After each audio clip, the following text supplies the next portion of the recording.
Epsiode.com. You can also look us up on Facebook, FNFC. Be sure to give our page a like. Clay, interesting information you got out of Trent Gilbert last segment. Looking forward to going out and seeing the Bama Fighting Championship card tomorrow night. Yeah, it sounds like it's going to be a great card. I know he's had a couple of hiccups, putting the card together, as every promoter experiences, but looks like he's putting together a great card. It's going to be a great show. Everybody should come out and help support him and everybody involved with BFC. Looking forward to it. Moving right along, now we get to the meat of the show. Clay and I had an opportunity to sit down and talk to Marcus, the Bama Beast Brimage, a little earlier this week, dropping some exclusive news on us. So let's get right to that audio. We're joined now by the Bama Beast, Marcus Brimage. Marcus, how are you today? I'm good, man. How about you? Doing good, doing good. Listen, before we get into your latest fight and what's going on with you now, I got to ask you a question. Did a little searching here recently, and I've got to know, where did you come up, when and where did you come up with the other nickname, the Chocolate Adonis? It was just, I was being silly back in high school. But me and one of my friends, we used to always take our shirts off all the time. And I came up with the name Chocolate Thunder, but because he was taller than me, they went ahead and dubbed him Chocolate Thunder, so I had to come up with another moniker, so I chose Chocolate Adonis. Because, I was big into Greek mythology and all that stuff, so it just sounded cool. That's good stuff, bud. Listen, for those listeners that aren't familiar with you just yet, give us a little background.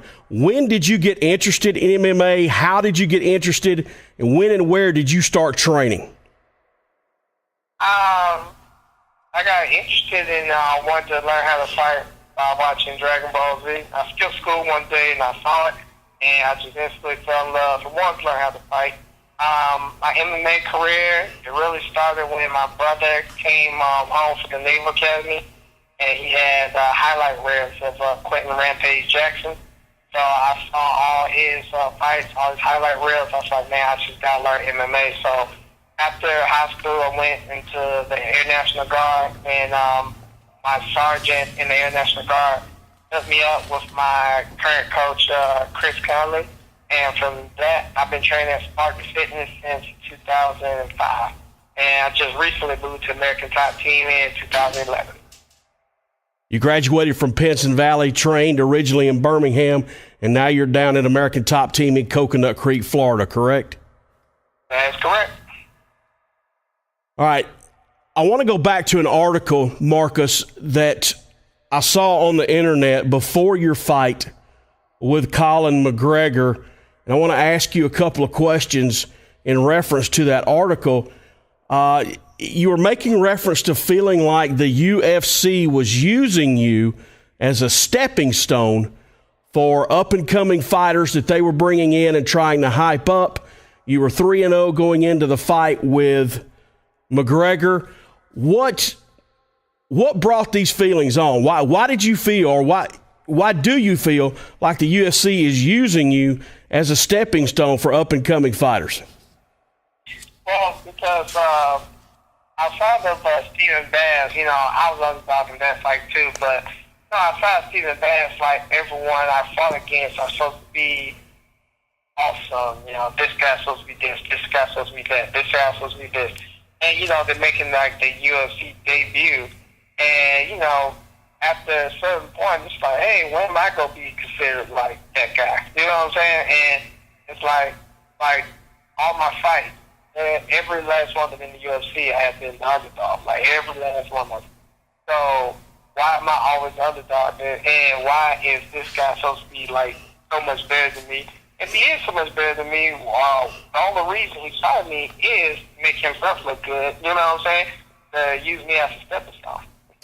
Hey, Marcus, this is Clay Stewart, Curtis's co-host. How you doing? Hey, what's going on?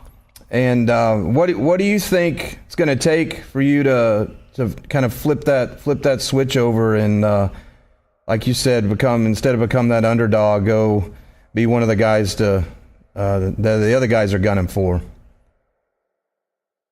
Well, I was supposed to save this until a later date, but I guess since I'm cool with Curtis, I'll go ahead and spill the beans on the show right now.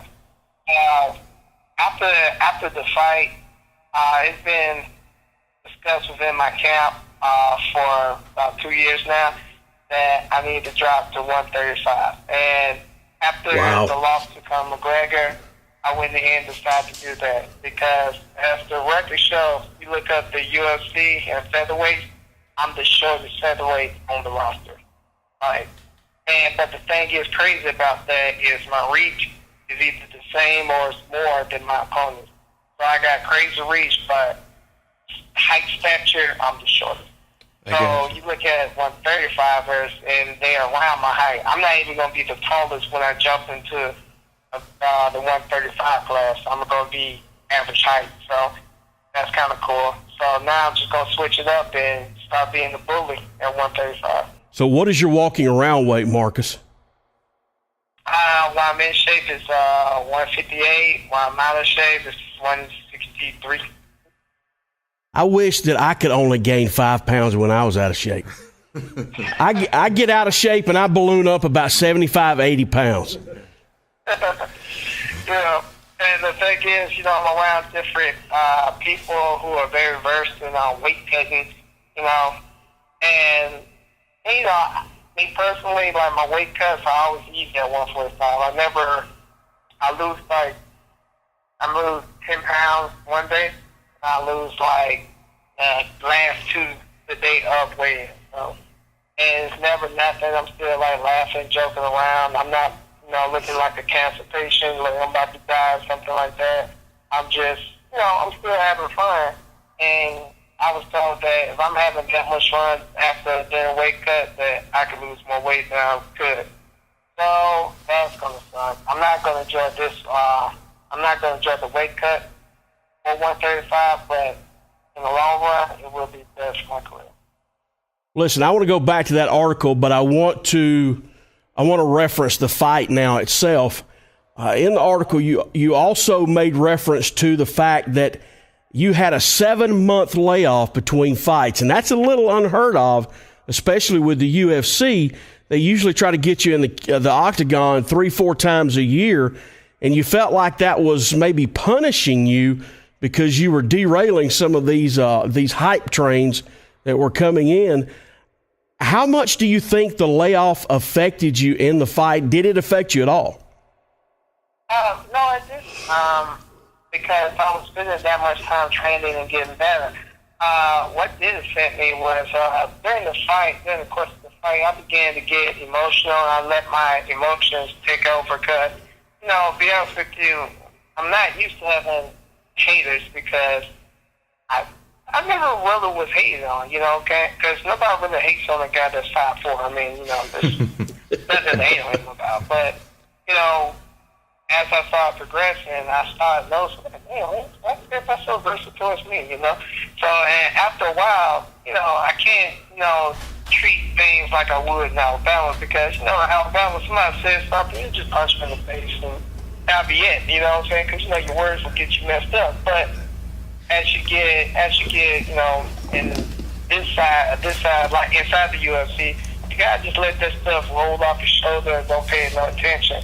And, I'm learning that right now, not to even pay all the haters no mind. So I'm working on that. But that last fight, the 7-month layoff was not a factor at all. It was my fault for becoming just too emotional. I wanted to go in there, I wanted to kill him. And I ended up being on the wrong end on that fight.